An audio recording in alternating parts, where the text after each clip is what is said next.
ಬೆಂಗಳೂರು ಅನಧಿಕೃತ ಮನೆಗಳ ಮಾಲೀಕರಿಗೆ ಇದೀಗ ರಿಲೀಫ್. ಶುಲ್ಕ ದರಕ್ಕೆ ಇಳಿಕೆ ಮಾಡಿರುವಂತದ್ದು ಅರ್ಧಕ್ಕೆ ಶುಲ್ಕ ದರ ಇಳಿಕೆ ಆಗಿದೆ. ಡಿಕೆ ಸರ್ಕಾರದ ಮಹತ್ವದ ತೀರ್ಮಾನ. ಬಿಡಿಎ ತಿದ್ದುಪಡಿ ವಿಧೇಯಕಕ್ಕೆ ವಿಧಾನಸಭೆಯಲ್ಲಿ ಅಂಗೀಕಾರ ಇದೀಗ. ಬೆಂಗಳೂರಿನಲ್ಲಿ ಅನಧಿಕೃತ ಮನೆಗಳ ಮಾಲೀಕರಿಗೆ ಬಿಗ್ ರಿಲೀಫ್ ಸಿಕ್ಕಿದೆ ನೋಡಿ. ಶುಲ್ಕವನ್ನ ಅರ್ಧಕ್ಕೆ ಇಳಿಕೆ ಮಾಡಬೇಕು. ಡಿಕೆ ಸರ್ಕಾರದ ಮಹತ್ವದ ತೀರ್ಮಾನ ಇದು.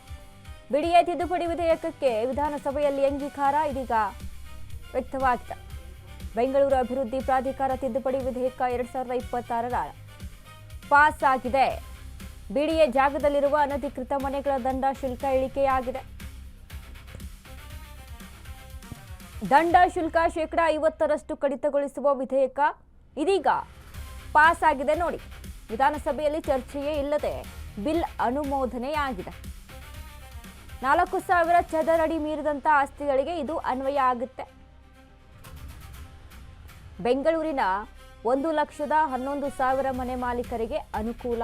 ಇದರಿಂದ ಮಾರ್ಗಸೂಚಿ ಮೌಲ್ಯದ ಮೊತ್ತದಲ್ಲಿ ಅರ್ಧಕ್ಕರ್ಧ ಕಡಿತ.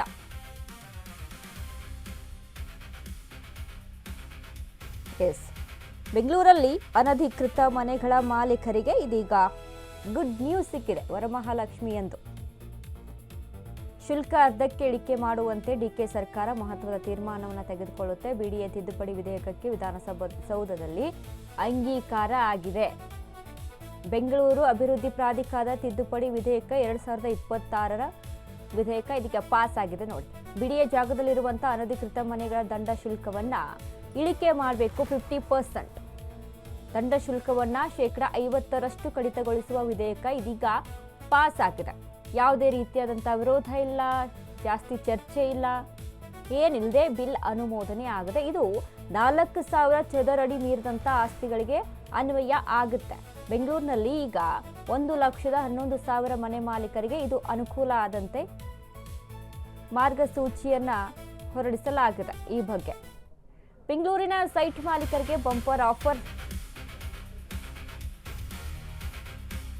2030 ಅಳತೆಯ ಆಸ್ತಿ ಹೊಂದಿದ್ದವರಿಗೆ ಬಂಪರ್ ಆಫರ್ ನೋಡಿ. ಇದೀಗ ಮಾರ್ಗಸೂಚಿ ದರ ಶೇಕಡಾ 10ರ ಬದಲಿಗೆ ಶೇಕಡಾ 5ಕ್ಕೆ ಇಳಿಕೆಯಾಗಿದೆ.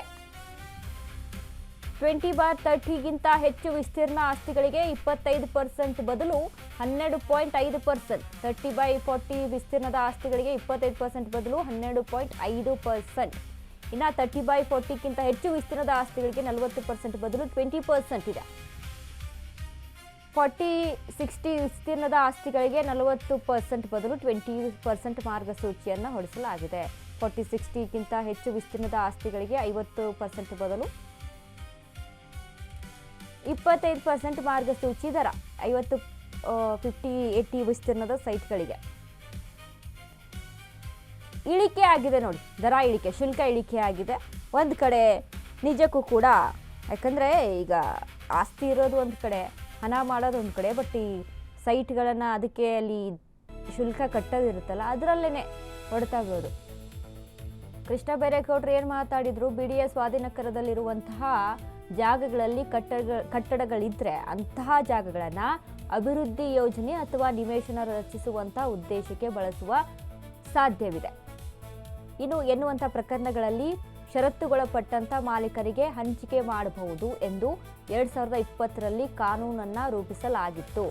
ಅದಕ್ಕಾಗಿ ಸದ್ಯದ ಮಾರ್ಗಸೂಚಿ ಮೌಲ್ಯದಡಿ ನಿಗದಿಪಡಿಸಿದಂಥ ಮೊತ್ತವನ್ನು ಶೇಕಡಾ 50ರಷ್ಟು ಇಳಿಕೆ ಮಾಡಲಾಗ್ತಾ ಇದೆ.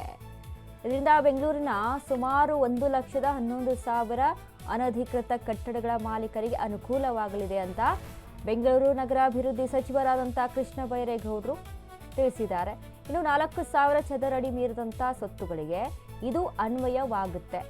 20/30 ಅಳತೆಯ ಆಸ್ತಿಗಳಿಗೆ ಮಾರ್ಗಸೂಚಿ ದರವನ್ನು ಶೇಕಡಾ 10ರ ಬದಲಿಗೆ ಶೇಕಡಾ 5ಕ್ಕೆ ಇಳಿಸಲಾಗಿದೆ. ಇನ್ನು 20/30ಕ್ಕಿಂತ ಹೆಚ್ಚು ಮತ್ತು 30/40 ವಿಸ್ತೀರ್ಣದವರೆಗಿನ ಆಸ್ತಿಗಳಿಗೆ ಶೇಕಡಾ 25ರ ಬದಲಿಗೆ 12.5 ದಂಡ ಶುಲ್ಕ ಇಲ್ಲಿ ಅನ್ವಯ ಆಗುತ್ತೆ.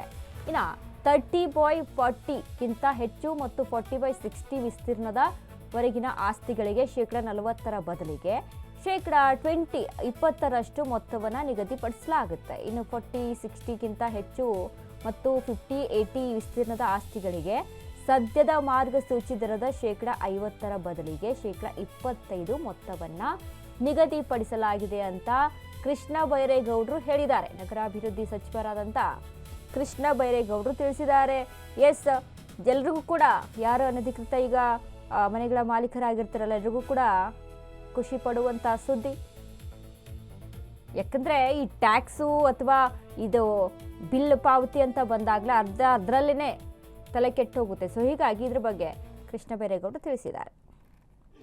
ಆ ಬಡಾವಣೆಗಳಿಗೆ ಈ ಹಿಂದೆ ಬಹಳ ವರ್ಷಗಳ ಹಿಂದೆ ಭೂಸ್ವಾಧೀನ ಮಾಡಿದ್ದರೂ ಸಹ ಭೂಸ್ವಾಧೀನಕ್ಕೆ ಒಳಪಟ್ಟ ಬಡಾವಣೆಗಳ ಜಾಗಗಳಲ್ಲಿ ಅನಧಿಕೃತ ಬಡಾವಣೆಗಳನ್ನ ಆಗ್ಬಿಟ್ಟಿದ್ದಾವೆ.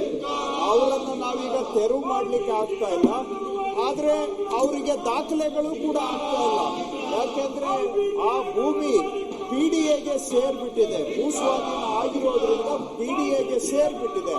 ಅವರಿಗೆ ಖಾತೆ ಆಗೋದಿಲ್ಲ, ಪೂರ್ಣ ದಾಖಲೆಗಳು ಸಿಗೋದಿಲ್ಲ.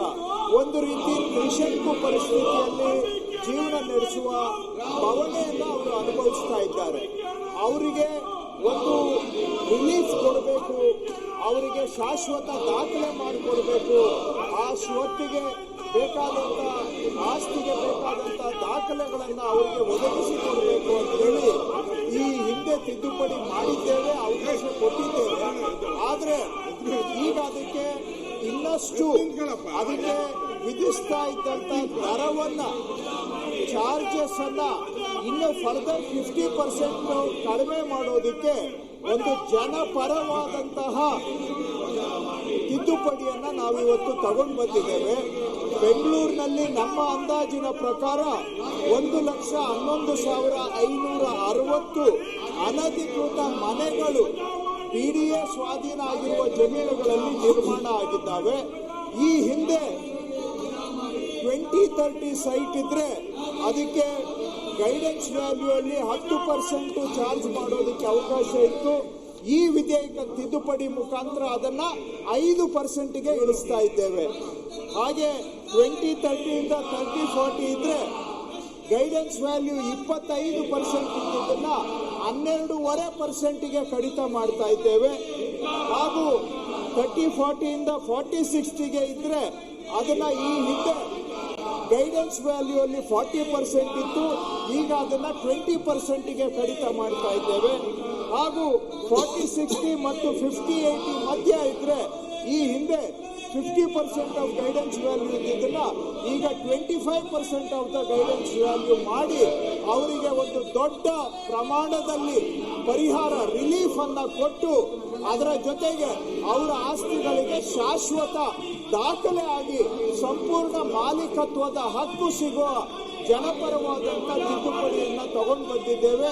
ಅದರ ಜೊತೆಗೆ PDA ಕಮಿಷನರ್ಗೆ 5 ಕೋಟಿವರೆಗೆ ಏನೇ ಕಾಮಗಾರಿ ಇದ್ರೂ ಅವರ ಹಂತದಲ್ಲೇ ಮಂಜೂರಾತಿ ಮಾಡಬಹುದು ಅನ್ನುವಂಥ ಒಂದು ಅಂಶವನ್ನು ಕೂಡ ಈ ಕಾನೂನಿನ ತಿದ್ದುಪಡಿ ಮುಖಾಂತರ ತಗೊಂಡು ಬಂದಿದ್ದೇವೆ.